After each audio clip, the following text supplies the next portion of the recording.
Someone was killed in the night. Who did it? Player on your left? Player on your right? You can't trust them. You can't even trust the person running the game.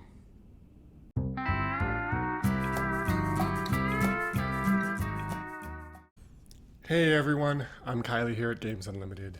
Today I get the privilege of talking to you about a game we've been waiting for like 4 years.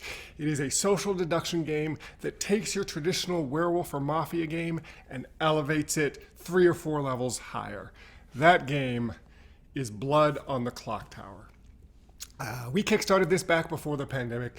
We got our Kickstarter copies in a few months back, but now we finally have the retail release of this game.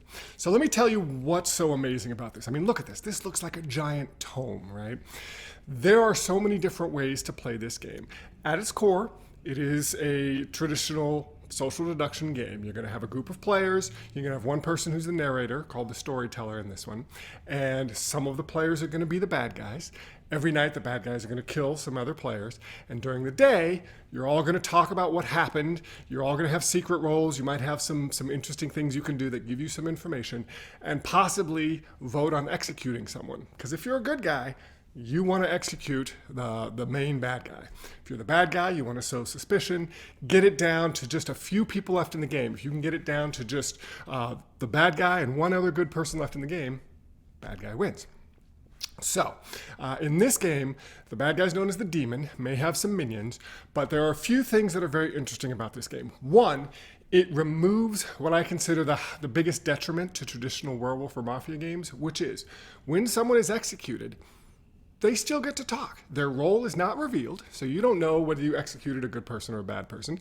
They still get to talk. They're still going to close their eyes during the night phase, so they're still trying to figure out what's going on because they still want their team to win.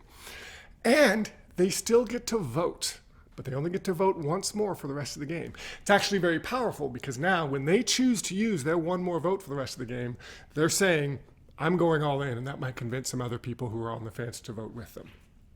The game has several different scripts. Now, a script is a set of roles that may or may not be in the game. That's one of the things that's fascinating is every player is going to get a sheet with a script on it, so they know what roles might be in the game, but they don't know. They don't know what demon for sure is in the game, what minions the demon might have, what other player roles are in the game.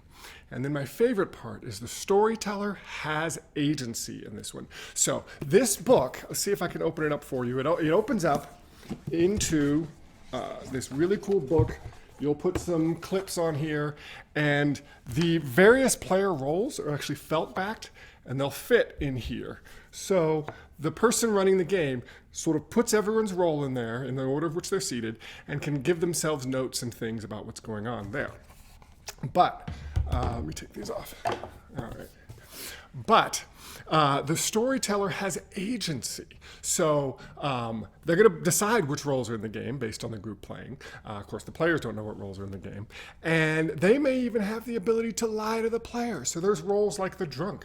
If I decide the drunk is in the game, I look at one of the players, I'm deciding they're drunk. So now, when I give them information, I can choose to lie to them about it. Or one of the minions might poison one of the players. And for that night, the information they give, once again, I can choose to lie about it if I'm the storyteller. And I can use that to help one side or the other. Whichever side seems to be losing, I can sort of push things in their direction. Because ideally, the best type of game of this sort gets down to the last 3 people, the demon and 2 good guys. And can the good guys figure out, do they have enough votes between them and the dead players who still have their votes to figure out what's going on? I've absolutely had a blast with this game. I've only played it as the storyteller, but I love that a lot of the roles want to die. So, they're fine to die because they're still in the game, they still get to talk, but also their role, the fact of their death might give them information and might give the other players information. Anyone can claim to be any role at any time. As the storyteller, I just either do the thing that they think is going to happen or not. It's entirely into my discretion.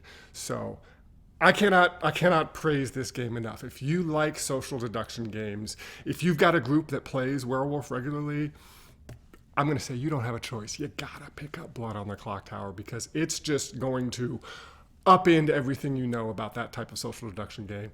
Being the storyteller is so engaging and fun. It's not just a person who's telling everyone to go to sleep and wake up. There are even roles where you can kill the storyteller. I don't even know what that means. But there's so much in this game. Definitely check out Blood on the Clocktower. Come by Games Unlimited. Ask us about it. We've all played it. We all have our opinions on it. We'd love to tell you a little bit more about it.